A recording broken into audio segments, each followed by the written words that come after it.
हर रात ठीक 2 बजे जब हजरत दरवेश पुराने दरख्त के नीचे इबादत में गर्क हो जाते, जंगल से चीख की आवाज उठती। पहले दूर से, फिर करीब, फिर कानों में घुसती।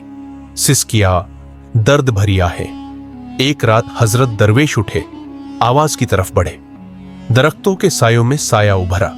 भूत हड्डियां चमड़ी से चिपकी, आंखें लाल। वो रो रहा था, हाथ फैलाए।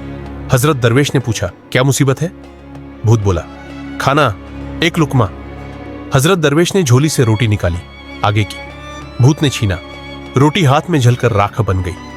हजरत दरवेश हैरान। भूत गिर पड़ा, चीखा। जिंदा था तो रोजे तोड़े, सदके फेंके, अब हलाल का टुकड़ा भी हराम। उसकी आंखों से खून बहा।